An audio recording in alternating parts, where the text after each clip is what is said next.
पादपों में जनन। इसके लिए आपको सबसे पहले पता होना चाहिए कि जनन होता क्या है, जनन किसे कहते हैं। किसे कहते हैं जनन? माता पिता द्वारा नई संतति को जन्म देना जनन कहलाता है। माता पिता द्वारा नई संतति को जन्म देना जनन कहलाता है। या फिर कोई जीव अपनी संतति, जनन दो प्रकार का होता है। कितने प्रकार का होता है जनन? दो। कौन कौन से दो प्रकार हैं? लैंगिक जनन और अलैंगिक जनन। लैंगिक जनन और अलैंगिक जनन। जनन मुख्य रूप से कितने प्रकार का होता है? दो प्रकार का होता है। एक तो है लैंगिक जनन और एक अलैंगिक जनन। लैंगिक जनन में क्या होता है? लैंगिक जनन में माता पिता यानी कि नर व मादा दोनों की आवश्यकता होती है। उसके दोनों के युग्मक, नर युग्मक शुक्राणु तथा मादा युग्मक अंडाणु का संलयन होता है, उससे बनेगा युग्मनज। फिर उससे नया पौधा हो या फिर जीव हो वो विकसित होगा, उसे कहेंगे लैंगिक जनन। अलैंगिक जनन में एकल जीव ही नया जीव उत्पन्न कर देता है, उसमें नर व मादा दोनों की आवश्यकता नहीं होती। दोनों की उपस्थिति आवश्यक, मतलब दोनों एक साथ उपस्थित होना आवश्यक नहीं है। दोनों में से एक जना अकेला भी नया जीव विकसित कर सकता है ना। दोनों में से एक होगा तो भी कर सकता है। उपस्थिति का मतलब है दोनों ही अगर एब्सेंट होंगे तो बिल्कुल नहीं होगा। दोनों में से एक होना जरूरी। ऐसा नहीं कि दोनों ही नहीं है तो फिर बनेगा ही, दोनों ही नहीं है तो फिर नया जीव नहीं बनेगा। दोनों में से एक तो होना चाहिए तब बनेगा। पादपों में अलैंगिक जनन में आ गया आपका मुख्य रूप से कायिक जनन या फिर इसे कायिक प्रवर्धन भी कहते हैं, है ना। कायिक जनन या कायिक प्रवर्धन। पुष्प पादप का कौन सा अंग है? जनन अंग है। तो पादप के जनन अंग के अलावा कायिक अंग कौन से होंगे? जड़, तना और पत्ती। जड़, तना और पत्ती से अगर नया पौधा विकसित हो रहा है तो वो कहलाएगा आपके कायिक जनन। कौन सा? कायिक जनन कहलाएगा। जड़, तना, पत्ती से अगर नया पौधा विकसित हो रहा है तो उसे कौन सा जनन कहेंगे? कायिक जनन। उसे कहते हैं कायिक जनन। ठीक है। अब इसके अलावा और कुछ प्रकार है, मुकुलन, खंडन और बीजाणु निर्माण। मुकुलन में ये होता है कि कोई जीव है या पौधा है, ये ठीक है, मानो इसका ये केंद्र, फिर इसके किसी भाग में छोटा सा मुकुल उत्पन्न होता है। मतलब यहाँ पर छोटा सा ऐसे उभार उत्पन्न होता है, छोटा सा ऐसे उभार होगा। फिर धीरे धीरे ये मुकुल बड़ा हो जाएगा। धीरे धीरे क्या होगा? ये बड़ा होगा और बड़ा होने के बाद में इस कोशिका से या फिर इस जीव से अलग होकर के ये स्वतंत्र नया जीव बन जाएगा, एक अलग बन जाएगा। इसे कहते हैं मुकुलन। क्या कहेंगे इसे? मुकुलन। और दूसरा है आपका खंडन। खंडन में ये होता है कि कोई एक जीव है उसके दो टुकड़े हो जाएंगे और दोनों ही टुकड़े एक नया जीव बनेंगे या फिर नया पादप बनेंगे। खंडन स्पाइरोगायरा एक शैवाल होता है ना। स्पाइरोगायरा प्रोटोगोनियम शैवाल, हाँ यहाँ बन होती है। स्पाइरोगायरा में स्पाइरोगायरा एक शैवाल होता है जिसमें खंडन विधि द्वारा जन्म, इसमें स्पाइरोगायरा क्या है? एक शैवाल। आपके एग्जाम में ऐसा प्रश्न आ सकता है, खंडन विधि द्वारा जनन किस में होता है? तो क्या लिखोगे? स्पाइरोगायरा के अंदर होता है, जो एक शैवाल है। स्पाइरोगायरा एक शैवाल है जिसके अंदर खंडन विधि द्वारा जनन होता है। और इसके बाद में के बाद आपका आता है लैंगिक जनन। इसके बाद क्या है? लैंगिक जनन। आप पौधे में लैंगिक जनन किस प्रकार का होता है वो देखते हैं।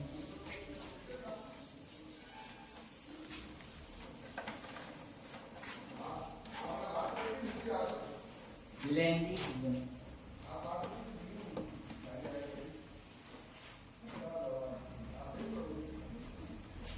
लैंगिक जनन होने से पहले आपको इस बात का पता होना चाहिए कि पादप का लैंगिक अंग कौन सा है।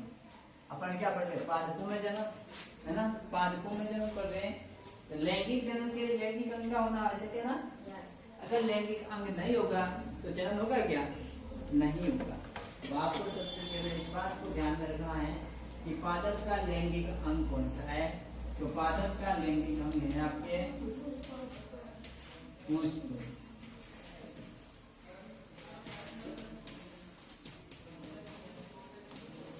लैंगिक अंग कौन सा है?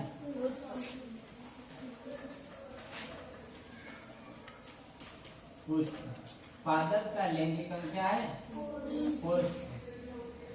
पुष्प के कितने भाग होते हैं? कौन सा भाग नर जनन अंग कौन सा है, मादा जनन अंग कौन सा है, कौन सा भाग के अंग कैसा होता है, कौन सा क्या काम आता है, इस बारे सारी बातों को आपको ध्यान में रखना है। ठीक है, तो पुष्प का जनन अंग कौन सा है? सॉरी, पादप का जनन अंग पुष्प। आपको एक डायग्राम बनाना भी आना चाहिए पुष्प का, ठीक है ना। ये क्या है? ये पुष्प का स्त्री केसर है। क्या है? स्त्री केसर। और ये है पुंकेसर। क्या होता है? अब यहाँ पर ये होते हैं बाह्य। ठीक है,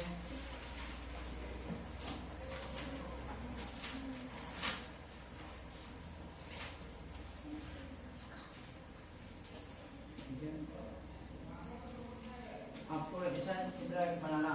इसमें यहाँ पर अंडाशय के अंदर होंगे अंडा, ये वर्तिकाग्र और ये वर्तिका, ये बाह्यक, ये द्रव। तो यहाँ पर जो अपन जब पुष्प पकड़ते हैं तो अपने हाथ में जो पकड़ा रहता है वो वाला कौन सा अंग होता है? उसे बोलते हैं पुष्प ग्रीन। क्या बोलते हैं उसे? उसे बोलेंगे पुष्प ग्रीन। आप पुष्प के ये जो होता है पुंकेश्वर, है ना, पुंकेश्वर होगी, जिसे कहते हैं परागकोश। क्या कहते हैं इसे? परागकोश। इसे तंतु या कोतंतु। ये कौन सा अंग है? पुंकेश्वर पुष्प का कौन सा अंग है? नर जनन अंग। कौन सा? नर जनन।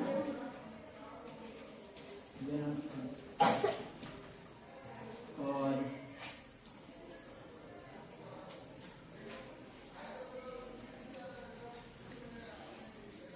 ऐसा होगा।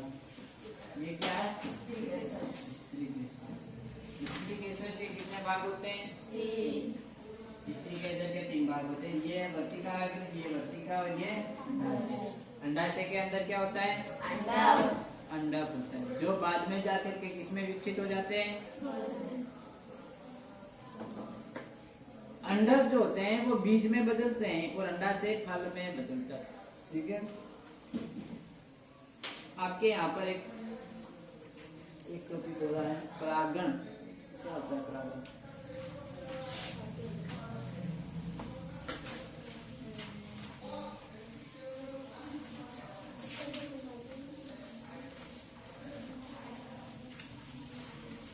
परागण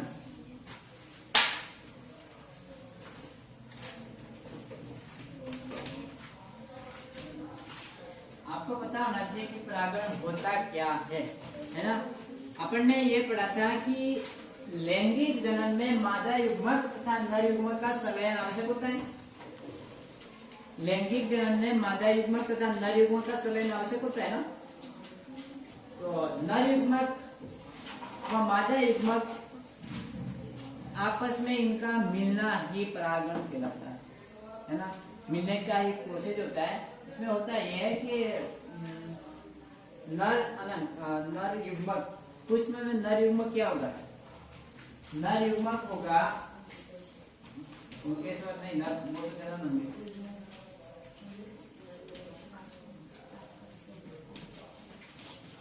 पुष्प में नर युग्मक होगा परागकण। क्या होगा? परागकण। और मादा युग्मक है अंडक या अंडाशय। मादा युग्मक क्या है? अंडक। ठीक है, अब स्त्री केसर ऐसा होता है, ऐसा होता है ना, अंडा क्या होते हैं। और ये स्त्री केसर है और ये पुंकेश्वर। अब पराग कणों का पराग कोश से वर्तिकाग्र तक पहुंचने की क्रिया को कहते हैं परागण। परागण किसे कहते हैं? पराग कोश से पराग कणों का स्त्री केसर के पराग तक पहुंचने की क्रिया को क्या कहते हैं? परागण कहते हैं। दे जाएगा ध्यान में। पराग कणों का पराग कोश से स्त्री केसर के वर्तिकाग्र तक पहुंचना, ये इस वाले को क्या बोलते हैं? वर्तिकाग्र। किसे कहते हैं वर्तिकाग्र? पराग कोश से पराग कणों का वर्तिकाग्र तक पहुंचना क्या कहलाता है? परागण कहलाता है। पराग कोश के अंदर जो पराग कण होते हैं ना, पराग कण, उन पराग कणों का स्त्री केसर के वर्तिकाग्र तक पहुंचना क्या कहलाता है? परागण कहलाता है। अब ये जो परागण से दो प्रकार का होता है, एक तो स्वपरागण और एक परपरागण। एक तो क्या होता है? स्वपरागण और एक स्वपरागण क्या होता है और परपरागण क्या होता है? स्वपरागण के तो उसी पुष्प के वर्तिकाग्र पर, उसी पुष्प के परागकोश से उसका मतलब ये दोनों पुष्प सेम है और इसका कण यहाँ पर जा रहा है, ये एक ही पुष्प के अंदर है, तो ये कौन सा होगा? स्वपरागण। और परपरागण में इसका ये पुष्प तो इसका है, पुंकेश्वर तो इस वाले पुष्प का है, इसका परागकण किसी और पुष्प के वहां जा रहा है, किसी और पुष्प के वर्तिकाग्र पर जा रहा है, तो उसे क्या कहेंगे? उसे कहेंगे परपरागण। क्या कहेंगे उसे? परपरागण। आप अपना खुद का ध्यान रखें, किसी और का नहीं। ठीक है, समझ गए? परागकण क्या, परागण क्या होता है, परागकण क्या होता है, परागकोश क्या होता है? सेम परागण, परागकण और परागकोश। परागकोश पुंकेश्वर का एक भाग है जिसके अंदर होता है परागकण। उस परागकण का परागकोश से वर्तिकाग्र तक पहुंचना क्या कहलाता है? परागण कहलाता है। परागण दो प्रकार का होता है, एक होता है स्वपरागण और एक परपरागण। ठीक है, स्वपरागण में तो उसी पुष्प के पुंकेश्वर के परागकोश से इसका यहाँ तक पहुंचना, वर्तिकाग्र तक पहुंचना क्या कहलाता है? स्वपरागण। और पुष्प का अलग अलग पुष्पों पर है ना उसका पहुंचना क्या कहलाएगा? है ना, किसी अन्य पुष्प पर परागकण, अन्य पुष्प के वर्तिकाग्र पर अगर परागकण जा रहा है तो उसे क्या बोलेंगे? परपरागण। ठीक है, आपको परपरागण और स्वपरागण याद होना चाहिए। ठीक है, अब इसके अंदर एक छोटी सी नली है, तो ये जो परागकण यहाँ से आएगा वो परागकण वर्तिकाग्र के ऊपर हल्का छिपा होता है, वर्तिकाग्र के ऊपर से